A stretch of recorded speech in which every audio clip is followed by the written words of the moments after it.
ये क्या पुलवामा पुलवामा बोल रहे हो? ऐसी क्या बात है? ऐसा क्या बोल दिया सत्यपाल मलिक ने? फालतू की बात। उन लोगों को तो फालतू की बात ही लगेगी जो 40 जवानों की शहादत के बाद पूरे देश में डीजे बजाकर नाचते घूम रहे थे। याद है ना? शहीद परिवारों के आंसू भी नहीं सूखे थे और तुम लोग मोदी मोदी करके वोट मांग रहे थे। भाई साहब, गुलाम नबी आजाद का इंटरव्यू देखा?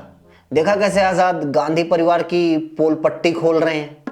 मतलब तुम उनकी सारी बातों को सच मान रहे हो? क्यों ना मानो, वो इतने साल कांग्रेस में रहे हैं, गांधी परिवार के विश्वास पात्र रहे हैं, उनकी बात तो ऑथेंटिक ही होगी। बिल्कुल। तुमने सत्यपाल मलिक का इंटरव्यू देखा? देखा कैसे वो कश्मीर और गोवा में बीजेपी के करप्शन की पोल पट्टी खोल रहे हैं? देखा कैसे पुलवामा हमले और मोदी के सेना के प्रति प्रेम की पोल पट्टी खोल रहे हैं? क्या पोल पट्टी खोल दी? सत्यपाल मलिक ने बताया कि जब वो जम्मू कश्मीर के राज्यपाल थे तो उनको 2 फाइलों पर साइन करने के लिए 300 करोड़ की रिश्वत की पेशकश की गई थी। उनमें से एक फाइल अंबानी और दूसरी आरएसएस के नेता से जुड़ी थी। आरएसएस के उस नेता का नाम है राम माधव, और राम माधव को तो तुम जानते ही हो कौन है, मोदी के खास है। लेकिन राम माधव तो अपनी जगह हैं, लेकिन जब मलिक साहब ने मोदी को इस पूरे मामले के बारे में बताया तो उनको दूसरे राज्य में भेज दिया गया। वाह मोदी जी। और सुनो, सत्यपाल मलिक ने गोवा में राज्यपाल रहते हुए वहां चल रहे करप्शन की जानकारी भी मोदी को दी, लेकिन मोदी ऐसे चुप हो गए जैसे वो आजकल अडानी का नाम आते ही चुप हो जाते हैं। चलो, ये तो इक्का दुक्का घोटाले हैं, ऐसे कितने ही घोटाले हुए हैं कर्नाटक, असम, मध्य प्रदेश से लेकर हरियाणा तक में, जिन पर मोदी घोटाले का घ, करप्शन का सी और भ्रष्टाचार का बै भी बोलने को तैयार नहीं है। इस पर मोदी क्यों बोले? मोदी के ऊपर कोई आरोप थोड़े है, मोदी ने कोई घोटाला थोड़े किया है। हाँ, मोदी पर कहां आरोप है? मोदी ने तो कभी कुछ किया ही नहीं। ये तो पहले के पीएम थे जो बाइक पर बैठकर लुगाइया के पर्स चेन लूटते फिरा करते। अब इन घोटालों पर चुप्पी साधने वाला, कोई जांच नहीं करवाने वाला, घोटाले के आरोपियों को बड़े बड़े पद, यहां तक कि मुख्यमंत्री बनाने वाला मोदी ही है। और सुन, सत्यपाल मलिक ने मोदी की देशभक्ति पर भी कुछ बताया है। पुलवामा हमले को लेकर उन्होंने बहुत बड़ा खुलासा किया है।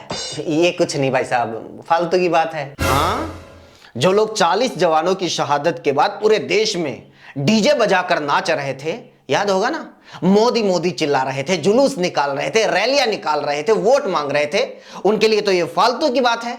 लेकिन उन परिवारों से पूछो जिन्होंने अपने बेटों को खोया है, उनको तो मलिक साहब की बात फालतू की नहीं लगेगी, क्योंकि सत्यपाल मलिक ने बताया है कि 14 फरवरी 2019 में पुलवामा में जो आतंकी हमला हुआ था, केंद्रीय गृह मंत्रालय की गलती की वजह से हुआ था।